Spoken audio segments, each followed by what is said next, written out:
Phrolova has now been out for a couple of days, and at this point I think I am able to give you my full opinions of Phrolova as a character. So first I'm going to talk about her performance in Tower, then her performance within Whimpering Wastes, and then finally I'm going to talk about the points I made in my pros and cons video, and see if I was right or not, starting with her performance in Tower. And to be honest, Phrolova is pretty good in Tower.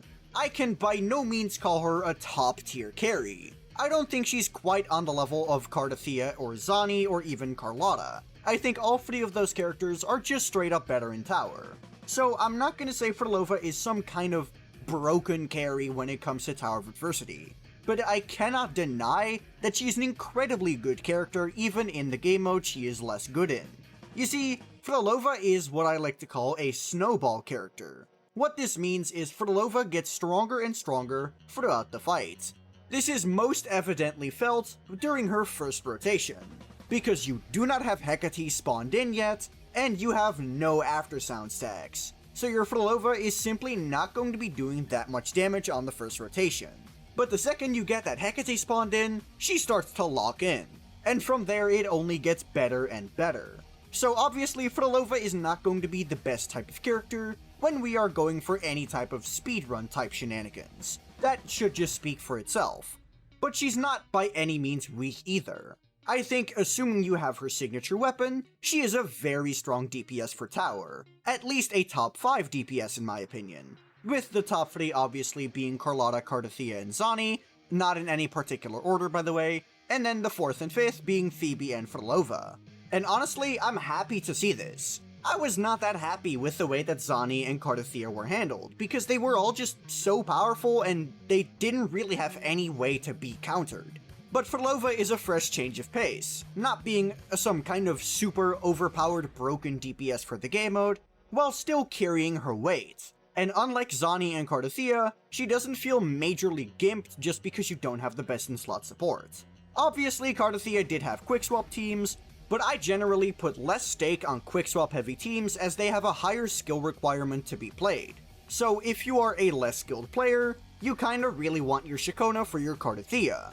Zani and Phoebe, well, Zani and Phoebe, I don't think I have to say any words. Zani feels like she utterly needs Phoebe, and if she doesn't have her, well, you're gonna feel it, let's just say that.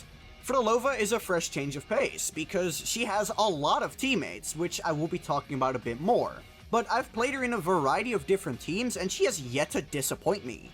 She just has a very high damage output at a baseline, so she doesn't really need specific characters or specific synergies to work.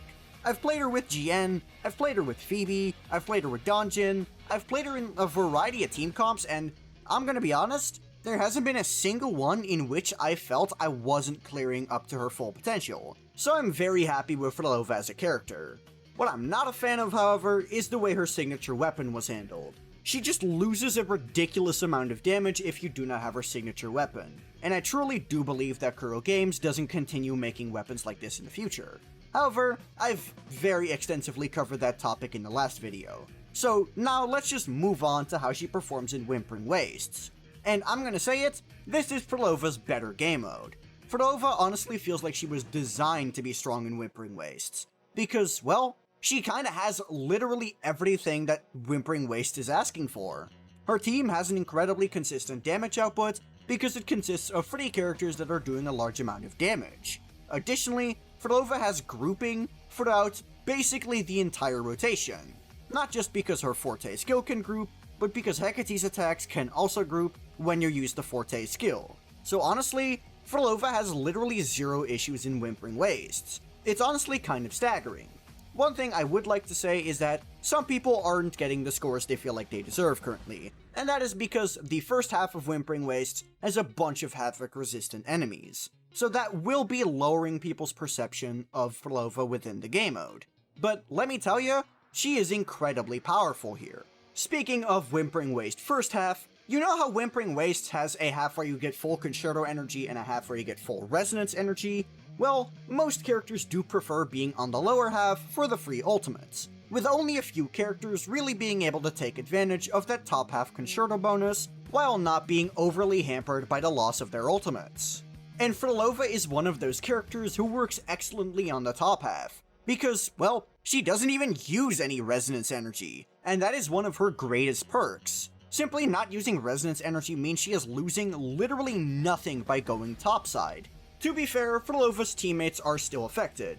Rochia and Cantarella not getting their liberations is still a little bit of a thing for them, but there's a very easy solution to this. If you simply start off with Rochia intro skill and her resonance skill, then use Cantarella's intro skill and resonance skill, and then you swap into Phrolova, you generate a pretty good amount of energy for your two support characters. And then Phrolova is able to finish off the rest of the energy generation while she's trying to summon Hecate. And once Hecate is summoned, you should have almost your full liberation up on both of your support characters. So ultimately, Phrolova ends up not being hurt by the loss of resonance energy at all. Another very big benefit that Phrolova has to her disposal is the fact that, well, she is a snowball character, as I said earlier. While Tower focuses on trying to finish a fight as soon as possible, which makes backload bad, Whimpering Waste is different in that, being the fact that it's a timed challenge where you just get endless hordes of mobs. This makes Phrolova's weaker first rotation basically a non-factor, and gives you a lot of time to stack up extra aftersound to get more of your sweet crit damage buff. So once again, assuming you have her signature weapon, Phrolova ends up being one of the best characters in Whimpering Wastes. I think she is quite easily a top 3 DPS within the game mode. So now with the two endgames out of the way, it's time to talk about all of the points I made within my pros and cons video to see if I was right about them or not. The first point that I made was that I believe Phrolova was going to be the best Havoc DPS in the game. And, well, I'm gonna say it, I stand by it. Camellia is by no means a bad DPS, she's still a good option. But I think that Phrolova is just straight up better, both in Tower as well as in Whimpering Wastes. Things do get a bit different when you remove their signature weapons from the equation, considering just how much of Phrolova's damage relies on her signature being there. So if you put both of the Havoc DPSs on standard weapons, I believe that it's a lot more of an equal playing field than if they both have their signature weapons. But I will say that I still stand by the point that Phrolova would be the best Havoc DPS. I think that is still true. The next thing I talked about was that her damage output was incredibly consistent throughout her rotation. And well, based on current calculations, about half of Phrolova's damage is happening from off-field, while the other half is happening on-field. And, well, if that's not consistent, I don't know what is. Normally, your team has a bit of downtime on damage whenever your support or your sub-DPS are on the field, because, well, simply, your main DPS is going to be out-damaging them. But in Phrolova's case, she weakens her on-field performance to make sure that she's doing a very large amount of damage off-field, meaning that you don't really have as many dead periods. And this ended up being incredibly true.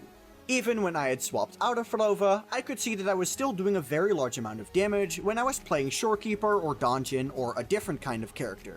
So yeah, Phrolova's damage output was incredibly consistent, and this makes her incredibly powerful within Whimpering Wastes. Speaking of things that make Phrolova good in Whimpering Wastes, I also talked about her grouping. During the livestream, we saw that Phrolova was capable of grouping enemies with her Forte skill. But what I didn't know at the time is that Hecate's attacks would be capable of grouping as well. This means that Phrolova actually has more grouping than I expected. Additionally, the range that it has is also way more than I was anticipating. While the AoE on Phrolova's abilities isn't super high, the grouping that she has on her Forte skill means that she is still incredibly good at dealing with AoE situations. So I was definitely very right about this. I also talked about how Phrolova had a very diverse teammate selection. I primarily talked about the Cantarella Rochia team, as well as generic healers like Shorekeeper Farina, and then Donjin for a sub-DPS buffer. But what I didn't realize is just how good Phrolova would be as a sub-DPS for characters like Phoebe and GN.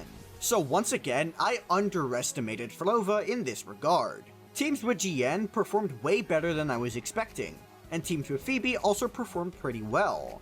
While I haven't tried anything with Havoc Rover yet, I've very much seen other people play it, and from what I've seen, it actually is pretty competent. So Phrolova's teammate selection is a lot more diverse than I gave it credit for. Then we move over to the cons. The first thing I said was that Phrolova's premium team would be expensive. And, well, that's still true. Her best team is going to still be with Cantarella and Rochia, who both still want their signature weapons, as well as wanting to get good builds.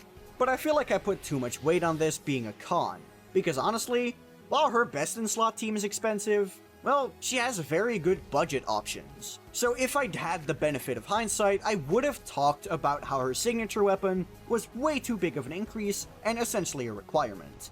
The next con was that Phrolova had a summon, and summons with independent AIs are famous for being weird with their AI. And, well, this remains true with Phrolova. The AI in Hecate is a little bit inconsistent, and sometimes just doesn't target the enemy that I want it to target. But I have not been having as many problems with Hecate's AI as I was expecting.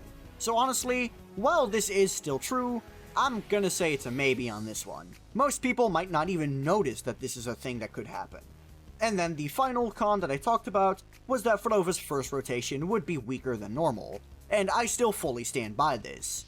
I already discussed it in more detail during the Tower of Adversity section, but the fact that her first rotation is weaker than her other rotations are single-handedly preventing her from being a tier 0 Tower of Adversity character. And honestly, I like it this way. I think this is a good balancing choice. But what do you think of Phrolova? Let me know in the comments down below. And while you're down there, be sure to like the video and subscribe to the channel. If you have any questions, be sure to join my Discord, which is linked in the description. I'm pretty active in there, so there's a pretty good chance I'll respond. If you just want to see more of me, you can also check the link in the description to see my second channel. I primarily post Punishing Grey Raven, but I kinda just make videos about whatever I feel like. But that'll be all from me. Peace.